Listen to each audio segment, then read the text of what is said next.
You're watching Mick and T's Sports Report on CHCO Television. And now, here's two guys that would make a heck of a father and son curling team, Evan and Joe. Welcome to Mick and T's Sports Report here on CHCO-TV. I am Joe Ticotsky down in New Haven, Connecticut. I'm Evan McFarlane up here in St. Andrews, New Brunswick, Canada. And this is lucky episode 13 for us. A veritable baker's dozen worth of high quality entertainment shows. And you may have noticed that we did add some new opening music as well as a vocal intro. And that was done by Amelia Welch, who has contributed to the show in the past. And if you heard her opening, she is right. We probably would make a great curling team, although I'm not so sure about the father and son part. Imagine the amount of bonspiels that we could win. Huh? Oh man, the bonspiels would be crazy. I'd whip up the schmoo torts, and all I know is if we were a team, I want to be the skip. I have no idea what that means, but I looked it up online, and it sounds important. I'm completely okay with that. I like to go first, where nobody expects you to do anything at all. I like that. The one TV rule that I've always heard said is don't talk about religion or politics on the air. But since this episode will start airing around mid-December, in essence, it's our 2020 holiday show. So Merry Christmas, Evan. Hey, thanks. And Happy Hanukkah to yourself. Thank you. I know when I was up in St. Andrews, I was always a highlight of mine when I'd walk around during the holidays and people would say, "Isn't that the Jewish guy?" I was the only one in town for a while. And then I did say that we wouldn't do any political stories, but I had to put this up here. Good old New York Times headline. And we had to, it just had to be done. Sorry, but okay, enough of that.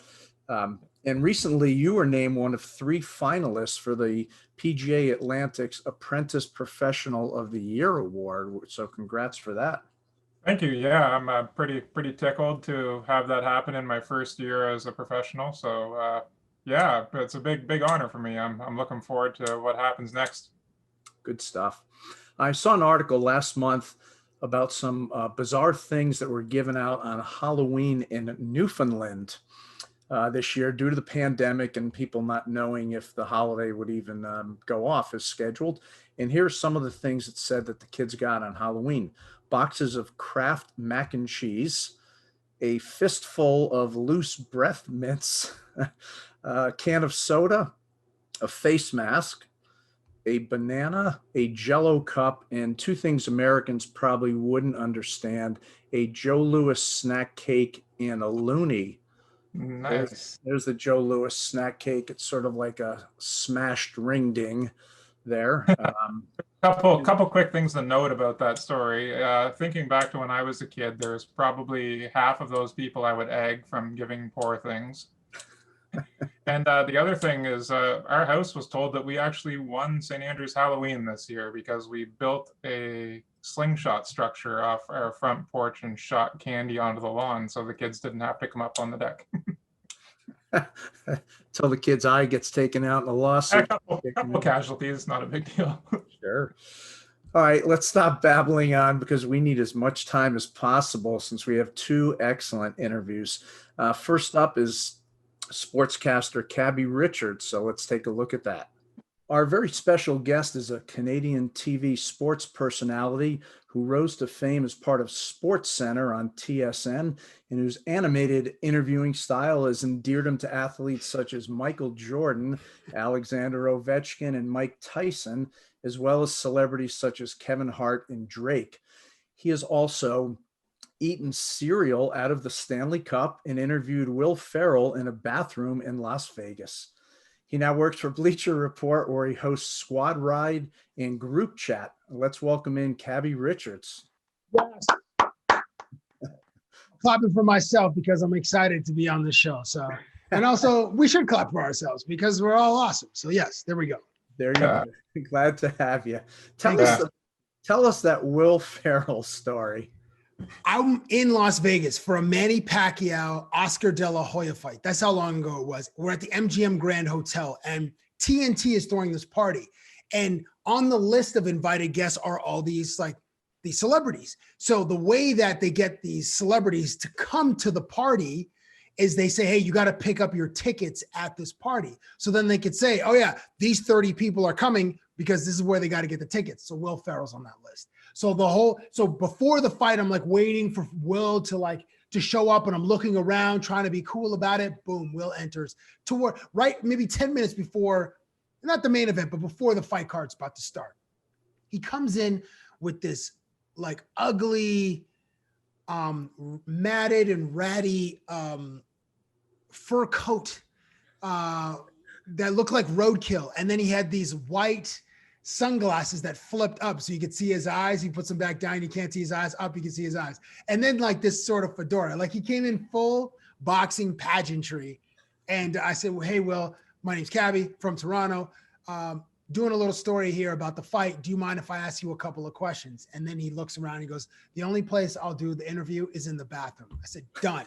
I flagged my cameraman over. I'm like, let's go. Boom, we start walking to the bathroom. Will Ferrell, myself, my producer, Dave Crakes, and the camera guy.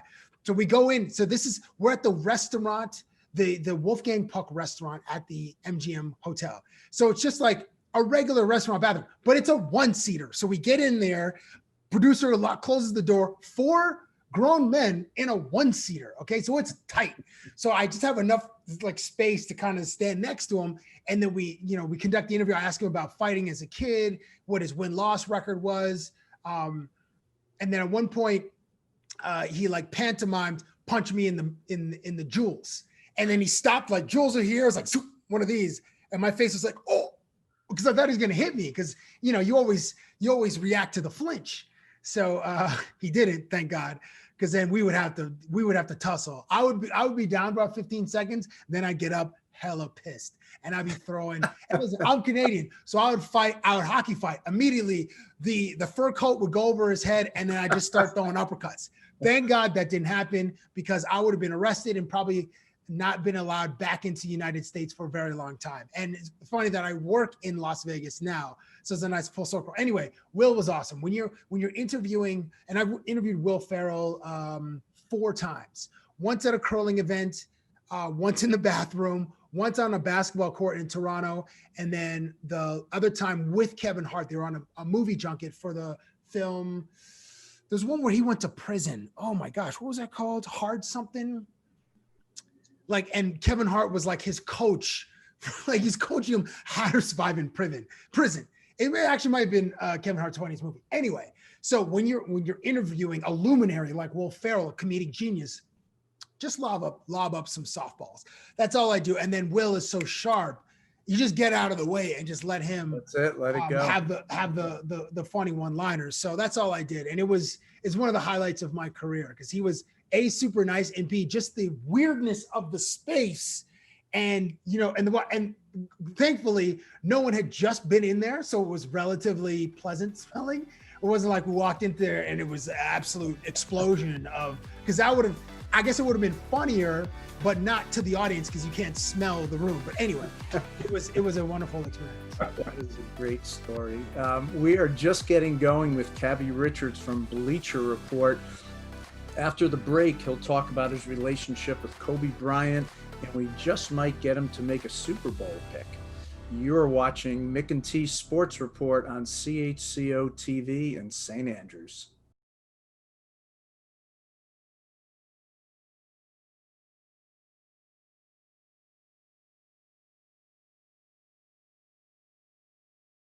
Welcome back to Mick and T Sports Report on CHCO-TV with our guest, Cabbie Richards, the Canadian king of all media, as I will now be calling him. Man, that's ridiculous. I appreciate it, but it's ridiculous. That is the most hyperbolic thing you'll say this month. It's Howard Stern here in the U.S. You are the Canadian king of all media. Evan, you have a question for Cabbie. Yeah, Cabbie, I know there was probably some huge adjustments that you had to make moving from Canada down to Las Vegas when you were down there, and maybe budgeting was one of the things. So was cutting the Stahl brothers off from Mom's lunch money one of the first things on your list? It's low key a huge line item in the monthly budget. Every time I saw Eric, Jordan, or Mark, it was the gag was I would give them $20. I used to say that I was the fifth Stahl brother, and I can't remember the fourth. Obviously, I'm not related to them because I can't even remember my own brother's name. But I would say I was a fifth Stahl brother, and I was like, "Oh yeah, mom, your mom said to tell, mom told me to tell you to give you $20 for lunch." So every time, I think I've given Eric, I think $240. I've given Jordan about 100, and I've given Mark, I think $60. But Jordan tries to give it back. Eric never gives it back. And then Mark, I think Mark gave me the $20 back one time, but that was part of the gag. And last time I saw Eric, he was playing for the Minnesota Wild. And it's like, I enjoy it because it's just this, I started in 2006, giving these dudes $20 to like, I think the last time I saw Eric was 17 or 18. So it was a fun gag. But listen, Evan, that line item is now sports betting. And I have a problem, okay? Because I'm not good at it. And my entire crew, the people that I work with at Bleacher Report betting, they're all like, not experts, but they have a pretty good clip wagering on college football and NBA and basketball, college basketball. And I'm the novice, and man, sometimes I get just too excited on the parlays. You see the big ticket, like, oh, this might pay out $1,000 on a $10 wager. I'm like, yeah, let me do, but those are impossible to hit. So every time I'm dropping $10, and I think I might win 1,000, then I'm like, oh, maybe I'll up it to 20, maybe I'll up it to 40. And that's how they get you. That's how they build those giant casinos in Las Vegas. Idiots like me that go there that think they can beat the system. You can't beat the house ever. Not even in cards. Never. You can't beat the house. On to try. On an all serious note, Cabbie, I think if anyone looks at your stuff online, the one that draws the most attention is probably your relationship with Kobe and how incredible that was. But I was just wondering if you could kind of give us a quick synapse of how that all came to, because I know you were close to him, and it's a horrible thing what happened. Right. Yeah, it was. That's a tough segue, Evan. But Kobe elevated my career more than any other athlete. And at a time where I was just sort of starting to come to some prominence in Canada, that's when Kobe embraced me. Like, not by hugging, because I would often try to hug him, and he was very defensive, as he should be. Like, why is this chubby fat guy trying to press his whole body against mine for an uncomfortable amount of time? That I use touching, like putting my arms around athletes or touching their chest or their face is like a disarming mechanism. And it's very weird. On the front end, I'll admit it's very weird, but it produced some awkward moments and some funny moments. Just having guys give you side eye, or the full out like Heisman, or some dudes embracing it and letting me either stroke their face or put my nose against their ear or like their cheek so that they could feel the heat and sweatiness of my body. It's weird. No, it is. As I'm saying it out loud, the words are ringing into my brain like, you're a weird person. So Kobe, when I met him in 2005, I wasn't asking him anything that was controversial. And the season before, he went through a lot of controversy with a particular case in Eagle, Colorado.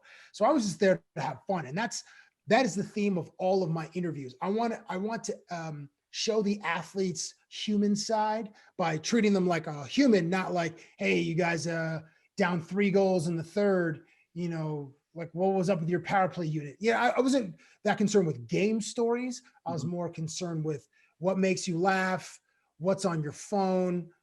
Do you love Taco Tuesday as much as I do?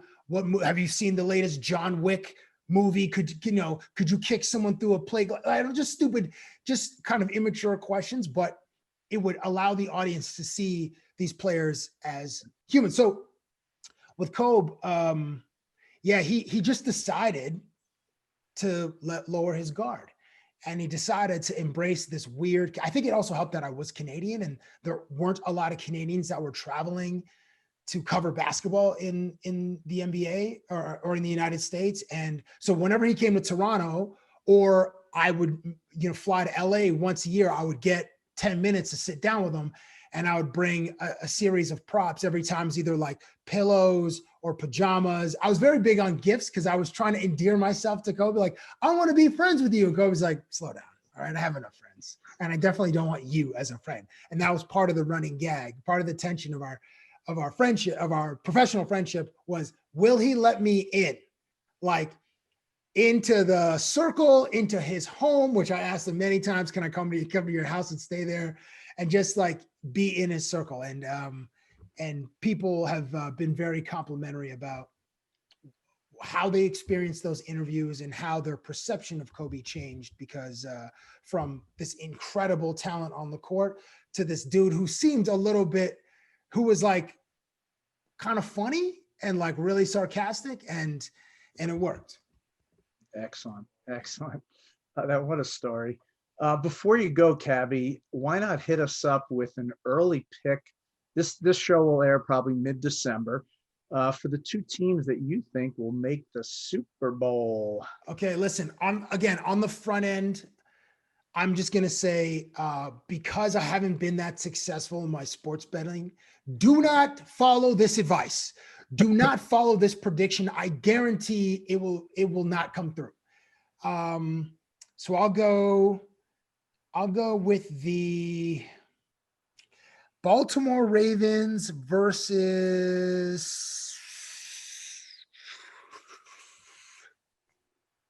Seattle Seahawks. Again, it's not going to come through. It's not going to come true. Like, the Ravens have great team. It's probably going to be the Steelers versus like the Packers, like a rematch of the 2009 or 2010 Super Bowl. But man, you guys have a better shot at predicting the outcome than I am. I will, because well, Evan's a Patriots fan, and he's now living my life. I'm a Giants fan, so he's also garbage. Seeing how the other half lives, even though we're 2-0 against them in Super Bowl. I did not mention that. Throw both of those 2020 seasons into the garbage. Thanks so much to our guest, Cabbie Richards. You can find him on the show's Squad Ride and Group Chat on Bleacher Report, as well as all over social media. Cabbie, thanks for coming on. My pleasure. I appreciate you guys having me. Next up, if you heard of a town named Mississippi Mills, my guess is you would not think of Canada. Well, you would be wrong. You'll see why coming up next on Small Town Spotlight.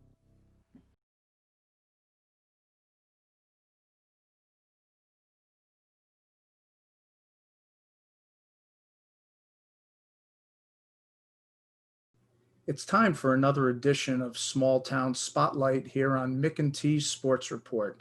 As we mentioned each episode, CHCO-TV is available on Bell Satellite throughout Canada, so you can watch our shows Mondays, Wednesdays, or Friday nights if you live in Winkler, Manitoba, Mascouche, Quebec, or Cape Breton Island, Nova Scotia. And as always, you can watch the show on Charlotte County TV's YouTube channel. And now let's head over to the province of Ontario in a place called Mississippi Mills, which is located 45 minutes southwest of Ottawa, the capital of Canada. And to chat about this gorgeous area, we have two guests today for the first time. We have Christa Lowry, the mayor of Mississippi Mills, and Stephanie Kolsters, the museum curator of the complex, which houses the Dr. James Naismith collection. Welcome to the show, both of you. Hi, thanks for having us. Mayor Lowry, how long have you been mayor of Mississippi Mills?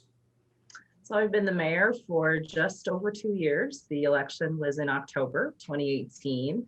Previous to that, I had been a councillor for the ward of Ramsey for 4 years. So I've been in municipal politics for 6 years now, and proud to say I'm the first woman to be mayor of Mississippi Mills, and I believe I'm the youngest mayor as well. Nice. And when are you up for re-election? So the election cycle is every 4 years in municipalities in Ontario. So it'll be in October again in 2022. If you need any help on how to run an election, stay away from us, because we just wrote the book on how not to do it. How did the name Mississippi Mills come about?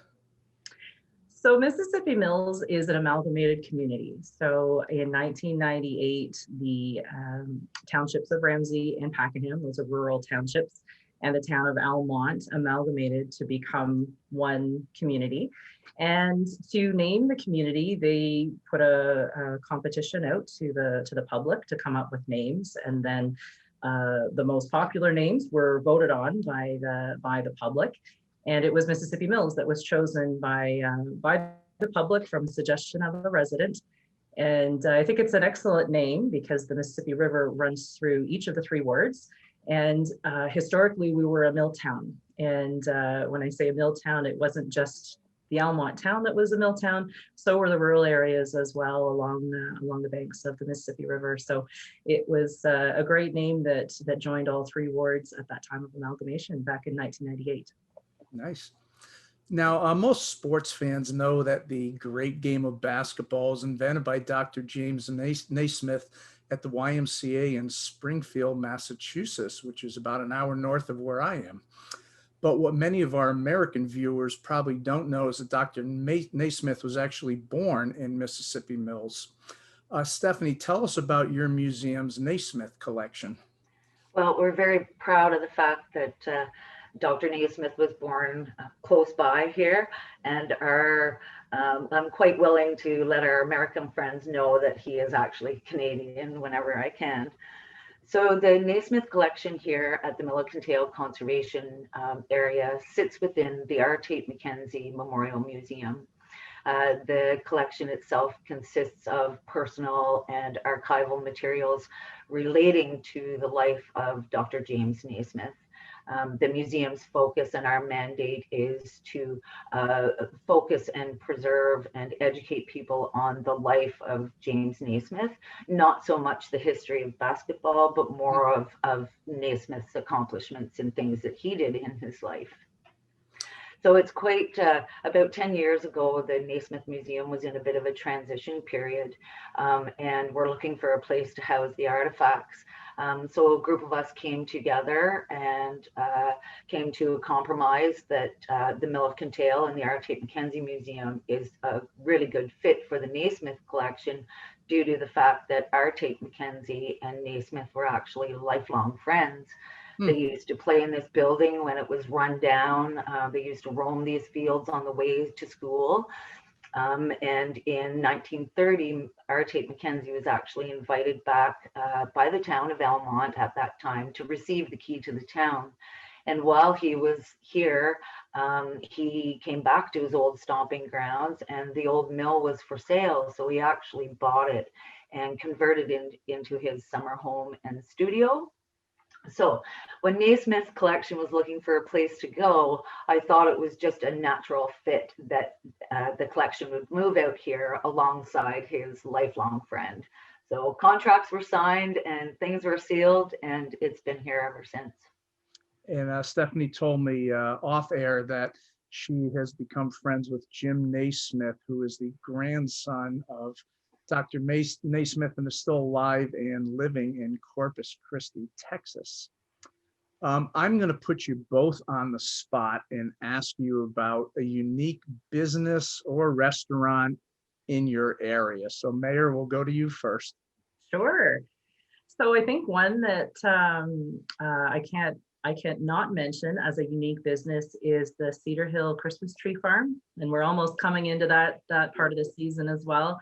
It's a family-run operation. It's run by the Martin family, and it's quintessential Christmas. You go out there, you can chop your own tree, you can buy whatever Christmas decorations you might want to have. Santa's usually there, so you can take some photos with your family with Santa. It gets the entire Christmas experience, such a degree that there's been I think we're getting close to 20 Hallmark Christmas movies that have been filmed, and many of them use the Christmas tree farm as part of that.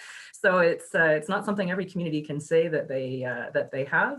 And coming up into the Christmas time, I think that's one of the unique ones I would mention. Steph, what do you have? Well, it's hard for me to choose, but I really have to say that one of my absolutely favorite spots is the general store in Pakenham. It's actually the oldest general store in Canada and sells the absolutely best sticky buns in Canada, I am sure. I can't go through Pakenham without picking that up. And not only are they a bakery and store, they're actually a gift shop as well. And you can go upstairs and buy Christmas decorations upstairs. And I think being a curator and a history buff, one of my other favorite spots would be Mill Street Books. That's a locally owned business, and they sort of cater to anything that you want, anything that you need, they'll get it for you. So that's another great little business that we have here as well. That's great. To learn more about their area, we suggest going to their website, which is excellent. It's MississippiMills.ca. Christa Lowry is the mayor of Mississippi Mills, and Stephanie Kolsters is the museum curator of the complex that houses the Dr. James Naismith collection. Thanks so much for both of you for being on Small Town Spotlight. And as I tell all of our guests, if either of you ever come down to New Haven, Connecticut, I will treat you to some of our world famous thin crust pizza. You can look it up online at either Sally's or Pepe's on Worcester Street. So if you're ever in New York or Boston, just pop into Connecticut first. Sounds great, Joe. We'll do it for sure. Thank you Thanks so both. much for having us. Yeah, thanks so much for being on, and have a great holiday season. Thank Thank you. as You well. too. Time to wrap things up on this episode. We're not going to have any music spotlight this time around, but I did make a mistake on the last episode when I said that singer-songwriter Kinley was from Nova Scotia, when she's actually from Prince Edward Island and was formerly in the band Hey Rosetta. Good band right there too.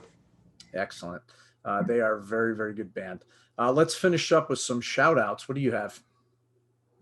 So this one of our members, he plays probably 6 rounds a week at the Algonquin Golf Course, and he came in the summer and informed me that he watches all of our episodes whenever they come out. So Doug Vaughn, this one's for you.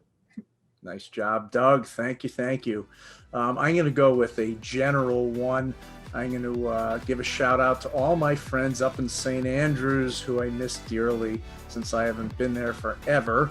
I'm not going to single any of them out because I don't want to get anyone annoyed, but hopefully it'll be soon when I can be back up there having a nice cup of Java and coffee beans, shop, and some breakfast at Lumberjack. So those are my 2 shout outs.